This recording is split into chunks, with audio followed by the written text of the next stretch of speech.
codes may differ with the new requirement. So type of occupancy, residential or commercial. Kung commercial siya, it's either office, store, pad, etc. or mixed use. Mixed use, pasabot mo sila taon sa mixed use, no? So, uban ang residential o commercial. So, pwede siya nga sa ground floor ni mo, commercial. Second floor ni mo is residential. And type of building frame ni mo is a regular structure type and a special moment resisting frame. So last time yun, ang duwa naman sa'yo ka semester sa SDB na kung nahandulan katulungan. Kani siyang TIT man gyud is individual, but this time murag ang gisabutan is by group siya. So by group inyong TIT. So tungod kay by group siya, make sure nga magtrabaho gid tanan. Kaya ang nakahitabo kong good sa akong experience, based sa akong experience, no?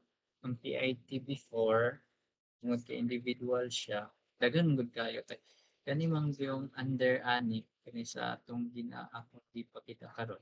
So, maning sulod sa inyong PIT, kani. So, dagan taas kay ni. So, ang nakahitabo, tungod kay individual siya, dili siya gakakompleto. Karon tungod kay ibay group siya, so dapat kumpleto gid ni siya. Okay, tabangan man gid ninyo so by group na baya. Wala na reason nga dili ni siya makompleto. And ako lang ikuan kung ma-finalize na gid ha. Pero sa akong nakuan is murag 5 each group. No? And based sa inyong list, 31 ko probably na isa ani kaulong. No?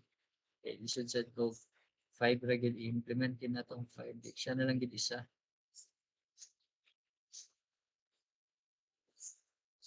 Ana, so by group siya, 5 each group. So, akong kuan, ko lang na siyang i-kuan next meeting siguro kung ma-finalize na gyud. Okay, wala pa pod ang area mong gyud ani. Kabata man dili depends on the student. However, it is suggested to keep it simple and not so big. So, ako pang kuanan ang minimum ani. Ila ipa-implement ang minimum floor area, no, or area per floor. Then kung pila ka grid, no, sa column na to, ang grid niya. Pero dapat inyo ning gamiton ning ano. However, it is suggested to keep it simple and not so big. So based sa akong experience, no, sa pag-handle ani. So first mong gid kay submit man mo for plans, no. Individual pag ito sa una. Dagan kay plano for plans kita gid. Ang suggestion gid ani is make it simple. So dapat unta from ground floor up to sa una kay 3-story pag ganito individual and 3-story with roof deck. So ilang pag dapat is from ground floor up to na third floor ka, dapat is kung sa alignments imong column, no, kung sa clusters imong column pagpasapat ako second floor mo or gyapon or third floor mo or gyapon para simple lang pag-analyze na to pag kuha na midterm paggamit sa atong software.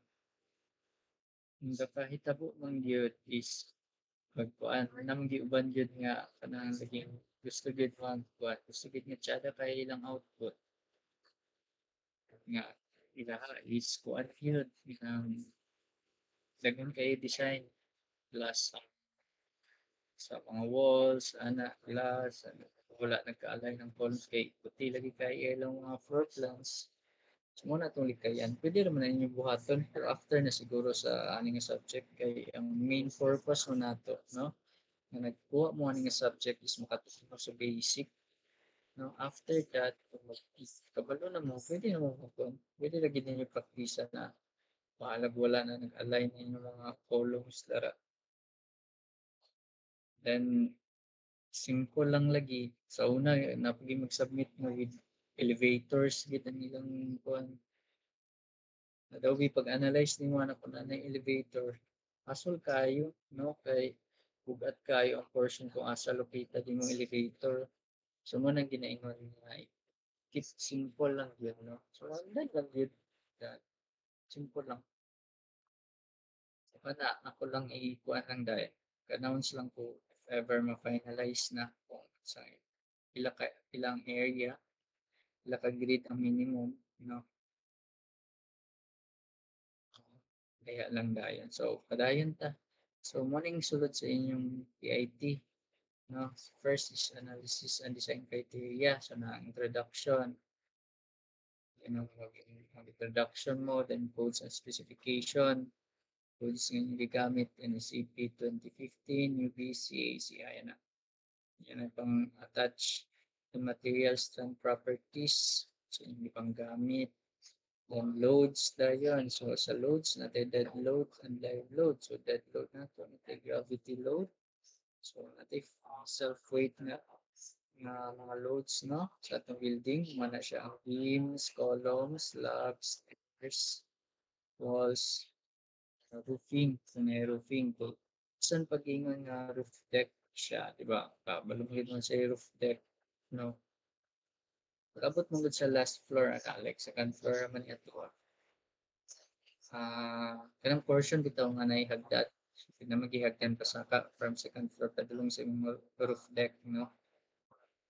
So, kanang magad siya nga area is kung mag-ulan, syempre mabasa na open mo na. So, mo na upat sa design nila is utahan din nila roofing di ang part. Para ang salibo sa tubig, di mo sulod sa balay. So, mo nang nabutang roofing if necessary. The next is finishes for tiles and topping, ceiling and framing, then etc. And for live loads, fancy loads, office, residential, any commercial establishment. So, ano siya, depende siya sa occupancy sa imong structure ang live loads na ito. The natay ceiling live loads o roofing live loads. Next is earthquake uh, loads na to. So, ang earthquake is mo depende gyapon siya sa occupancy category, seismic importance factor, man siya mga bantayon pag using earthquake to seismic zone factor, near source factor, lukas sa fault line, no, seismic source type, distance to the nearest fault.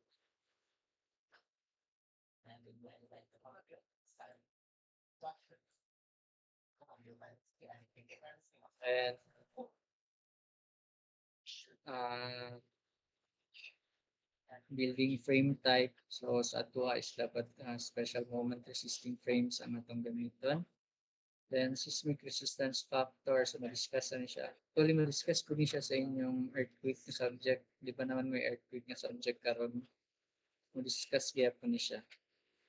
Soil type dayon.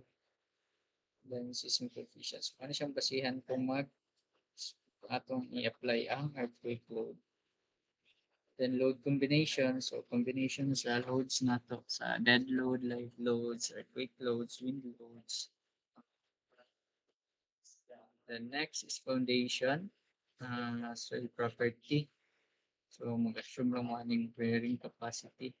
Okay. Sunsad huwag punta ta sa matamalangan kung waon din nato ang soil type sa soil sa area na inyong gamitan. Then analysis and design method. So natay moment distribution method, naputay portal method. Then design method, ultimate strength design method. So sa first pa lang to ito, no? So first,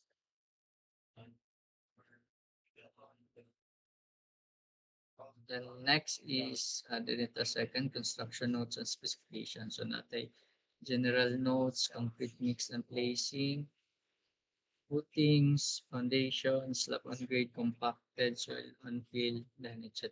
So ikuan gyapon ninyo butang sa inyong PIT gyapon siya ang lagyan. Then the third is kaya padayon ang architectural plan. So kung may tubo ka ninyong PIT pag gid ni siya no kay kana pa lang daan nagandaghan gyud ang inyong i-attach. So architectural plan nato so mo ni siyang bag-o natay environmental consideration, social and ethical consideration, healthy and safety consideration, sustainability consideration. So bago ni siya inyong bago nga ibutang sa inyong architectural plan. Then perspective, syempre, no? Floor plans sa ground, second and roof deck, then elevations, front, rear, then right and left side, then sections dayon, long and longitudinal and transverse. Abot dayon sa kaupat, structural analysis mo na din magamit na din ta ani sa ato software. So, graphical model, example lang ni siya. So, gikan ni siya kay Dr. Lamberte, no? So, kani, example lang ni siya. So, maning mag-apply na taog kuan dayon. So, muna siyang gingon nga simple lang atong structures. Kung say column sa ground, padung pasakan, agit siya. On beams. So, under ana natay column layout plan. So, muna siya akong gingon. So, kung mo ni siya yung imong mga column, muna yung mga column, make sure nga pagsakaan ni abot second floor naagya po ni siya mga column. Sin pag second floor kay kani nawala. Pag kani kay nasibog diri dapit na dili siya pwede, no? So make sure nga simple lang. So kung unsay columns nimo sa ground pag abot second floor kagyaw.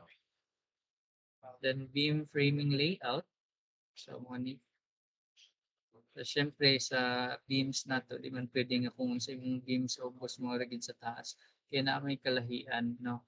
Like kung na CR, no, na may pagbag-og yun. Pero nagyapon ang original. So nalang madugang. Like sa stairs, no, na opening sa stairs. So, na siya. So frames din mo along longitudinal and transverse. Yan.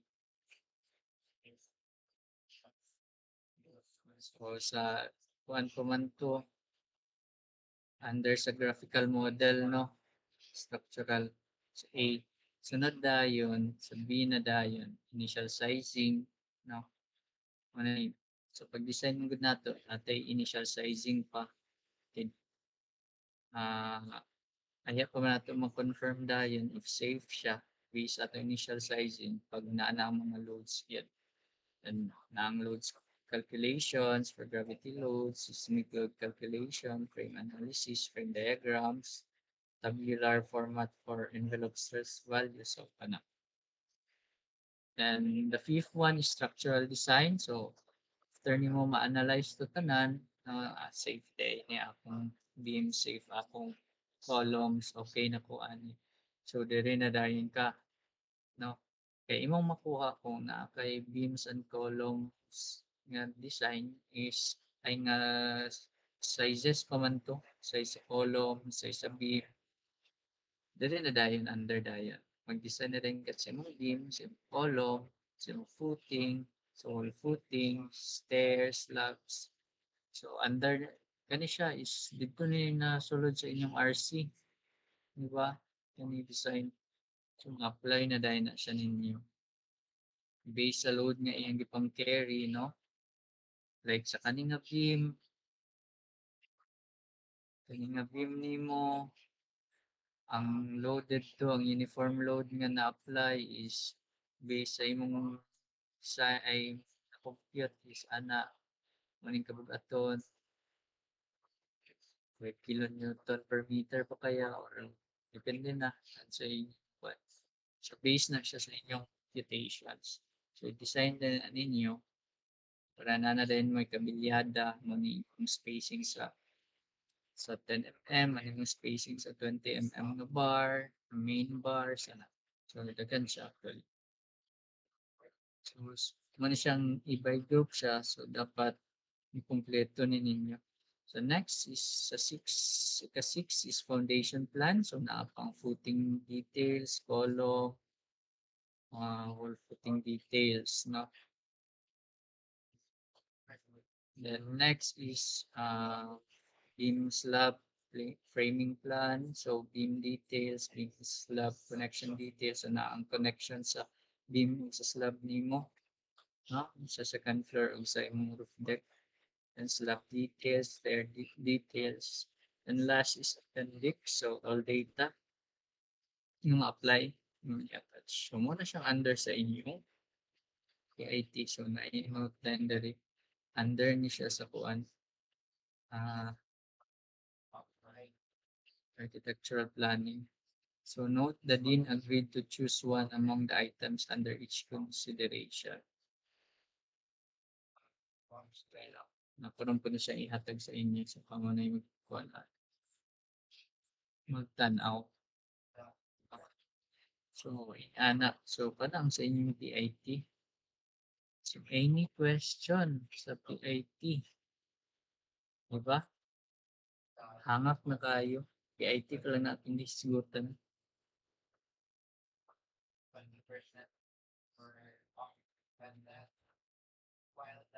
So, mag-update lang po sa inyo if ever masabutan dyan na ma-finalize ang area and ang minimum grid.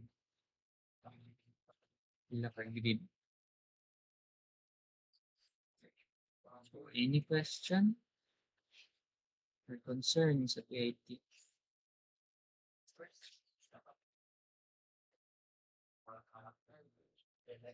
So, wala ra.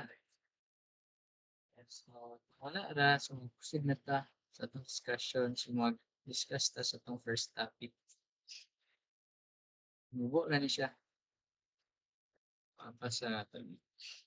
Sige ha. So, proceed. So, first topic natin is structural systems. A structural engineer, primary concern is to design buildings that are structurally safe and serviceable under design, vertical and lateral loads. Ang primarily concern yun is a structural engineer, no? So, puhon-puhon, di lamang din mo padulong, no?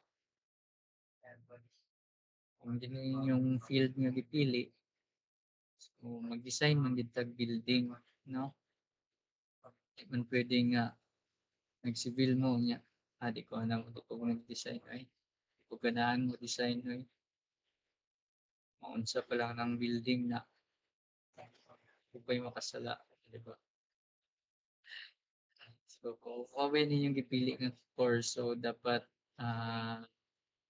kuan gyud mangandam gyud mo kay part gina siya sa kuan part na gina siya as a civil engineer pohon, no? Mo design gyud tag buildings, design ta sa pa-design gyud ta. So ang atong issue lang gyud nga during sa atong pag-design is kani but safe gyud, no? Dapat safe and serviceable, no? Under design sa vertical and lateral loads. So, mo naman imong kontra yung vertical and lateral loads lamang yun, no? Pero dako kay na siya nga factor nga imong i-consider during sa imong pag-design. Kaya naa kay makulang ani gamay, hadlok kay na nga kuan ikakatulog ana ana bitaw nag-design na ka submit na nimo unya unya pag-check nimo recheck nimo wala day ko ka appeal og kuan earthquake load. Sure na. Sure na gyud imong structure. Lalim gyud pila ng earthquake load. So ano siyang kuan dapat kuan gyud double check gyud sa atong design, no? Computations basinay wala na appeal. Hala sa akong pag-design wala dahil na ako nadugang ang kuan weight sa kuan third floor sa akong structure. So ang gi-carry ra dahil sa imong design sa beam column kay ang floor area lang or ang second floor lang. Ah, delikado gyud. So yan. So structural systems and their component members must provide sufficient stability, strength, and stiffness so that overall structural integrity is maintained. Design loads are resisted and serviceability limits are met. So, ato, dapat ligon gyud, no? Stabilize, ligon ang imong structure, no? Para maka-resist gyud siya sa mga loads na to. Then, syempre, dugay, mag-long last gyud ang atong building. So next is structural members. So under sa structural systems are ang structural members. So natay gitawag na horizontal floor and roof members. So ang one-way and two-way slab. So familiar na mga na kaya na siya sa inyong RC. Horizontal support members, beam and joists, vertical members, column and structural walls, diaphragm and collectors, foundations, isolated footings, mat pile, cups, and piles. So under pagdari ang plain concrete, so unreinforced foundation, walls, and piers, then joints and connections. So muna siya under sa structural markers. Then dirita sa design loads na dayon ta. So natay duha ka type sa lateral loads, mga itong itawag na wind load o earthquake load. So wind loads are externally applied loads and hence are related to the structure's exposed surface. So wind load sa ngalan pa lang sa niya, wind, no? So load siya from the wind, no? So kasagara ani ang dako kay factor ang wind load sa mga area nga sa lang taas ng elevations bitaw. Or like ang imong building, o lugar ni imong building, lugar na nimo. So like sa imong building lugar kani siya is imong gi-firewall kani diring portion gi-firewall nimo kay gisagad nimo ang space. So dako kay ang chance ay dako kay ang factor sa wind load ani. Kay wala man ni opening, wala man ni window so ang hapak sa hangin ani dako pagtibuok sa imong wall. Then ang isa ka another ani is like taas high rise imong building then ang mga abay nimo is like 2-story lang or 1-story lang diri. So dagdagan kayo ang factor sa kuan sa wind load dayon, no? Kay ikaw ra may taas nga building. So ikaw mo salong sa wind loads, no? So yan. Next is earthquake loads. So earthquake loads are inertial forces related to the magnitude and distribution of the mass in the structure. So I know most of you are kamo gid mismo kabalo mo sa earthquake load, no? So kanang sa mga linog siyang kuan sa kuan muna siya nga earthquake loads. So natay seismic acceleration or earthquake ang tawag. So the requirement that columns in a frame are flexural stronger than beams, the so-called strong column beam concept. So mo ni siya sa under sa earthquake natin gitawag na strong column weak beam concept. So sa imong building lugar, no, ano siya like sa inyong PIT lugar, parang sa inyong PIT na ito ikuan.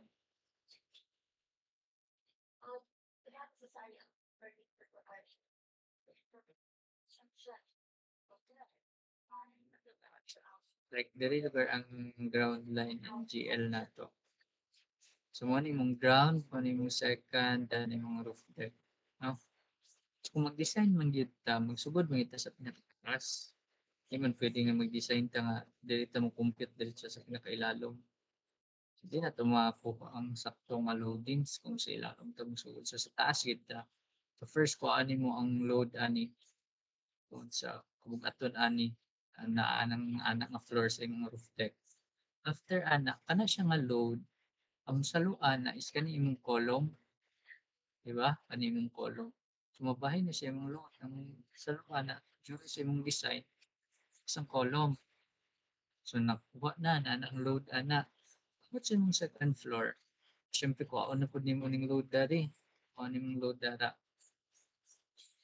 After ana na ang load, so siyempre ang usalo kay na may beam pa gid mo di ba diri, third beam ug floor man iyang load dari. Ang usalo si column gyapon diri, di ba? Si column gyapon sa kani nga floor. Kay yung dugdumon sa kani nga floor una siya plus na pa yung previous nga load nga gi-carry diri sa imong kani nga column. So may tabo ang kani nga column dayon sa imong ground is mas dako ni siya size kay mas bugat man iyang gi-carry